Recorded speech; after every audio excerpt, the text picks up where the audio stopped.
Ready to unlock some serious word power.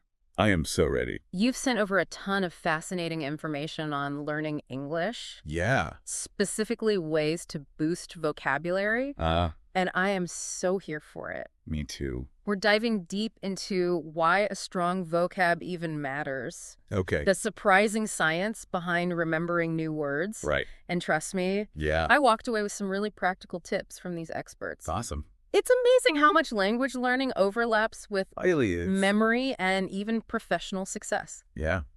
Let's unpack this treasure trove of information you've provided and see what we can learn. One thing that really struck me from these YouTube speakers is this. Yeah. What's that? They're not just saying vocabulary is about sounding impressive. Right. It's about clarity, Uh-huh. expressing yourself powerfully in any situation. Have Totally. you ever been stuck searching for the right word? Oh, all the time. It's incredibly frustrating. The worst.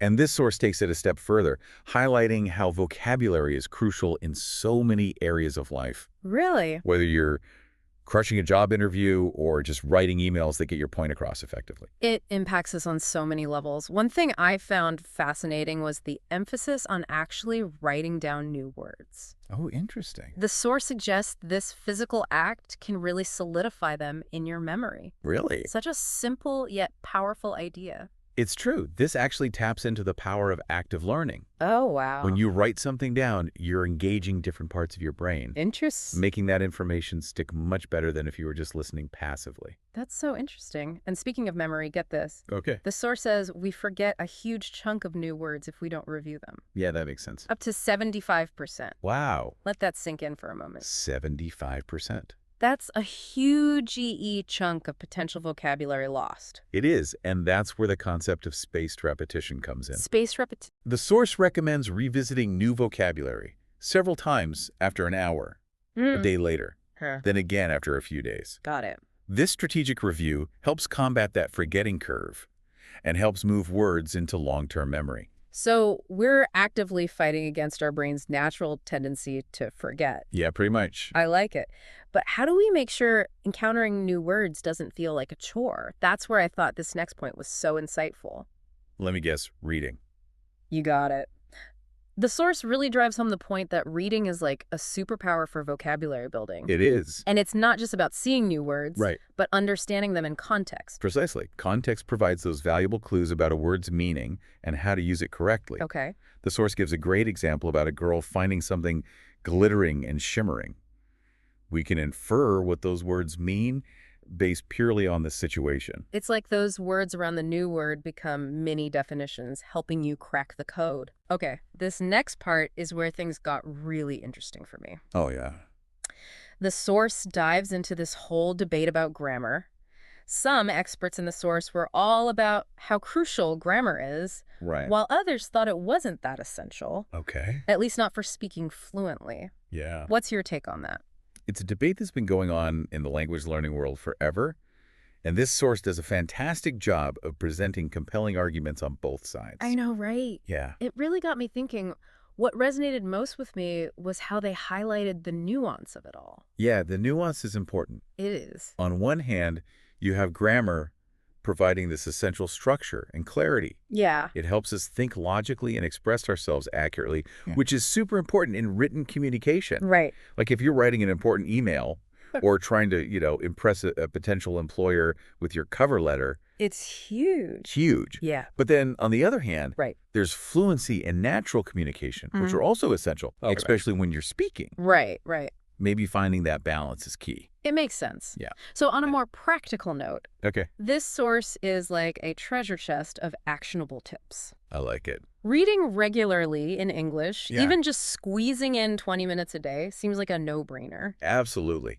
And one thing the source emphasizes is how important it is to find material you genuinely enjoy reading. Oh, yeah. Whether it's diving into a captivating novel, flipping through your favorite magazine, Right. or even just scrolling through articles online, whatever sparks your interest. I think that's key with anything, right? It is. If you don't enjoy it, you're not going to do it. You're not going to stick with it. Exactly. And the beauty of reading is that it can actually improve your grammar without you even realizing it. Really? You're seeing grammar in action within the context of a story or an article, Right. which can be so much more effective than just memorizing a bunch of rules. Oh, for sure. It's like you're absorbing the rules naturally just by engaging with the language. Precisely. And that natural absorption can be incredibly powerful. So we're back to that idea of active learning being so crucial. Exactly. And you're right. And think about it. When you're reading something you enjoy, Yeah, you're more likely to stay engaged and actually remember the vocabulary and grammar you encounter. makes sense. It's a win-win situation. Totally. Totally. This source also made a really good point about how important good grammar is in professional settings. Yeah. They specifically mentioned cover letters, Oh, interesting. which is something a lot of people struggle with. Oh, I can imagine. Clear and grammatically correct writing conveys professionalism and credibility, Right. which can be a major advantage when you're applying for jobs or trying to make a good impression on potential clients. It's everything. It's everything. It's true. It's like you might have the most amazing ideas in the world, but if you can't communicate them effectively in writing, Exactly. they might get lost in translation. Exactly. It's about presenting your best self, Right. both in terms of what you say and how you say it. Right. And that's where good grammar can really make a difference. It's interesting that they even touched on this idea of social media potentially impacting our love for reading. It is an interesting point. Yeah. While it's true that social media can sometimes be a distraction, Right. I think it's more about finding a healthy balance. Okay. Remember earlier when we were talking about finding material you enjoy in English? Yeah. That can absolutely include things you find online, Oh, for sure. like engaging articles or even just interesting social media posts. It's true. It's true. It all comes back to being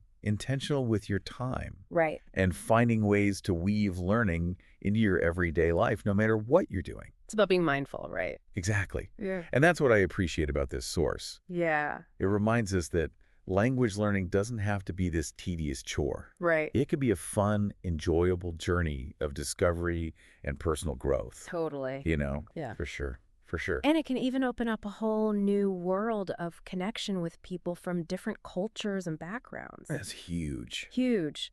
Language is such a powerful tool for bridging cultural divides and fostering understanding. Couldn't agree more. Couldn't agree more. So, to kind of wrap things up here, Okay. you've listened to these insights, you've heard the tips. Yeah. Now it's all about putting this knowledge into action. I have to say, I'm feeling super inspired to level up my own vocabulary. That's awesome. Yeah, me too.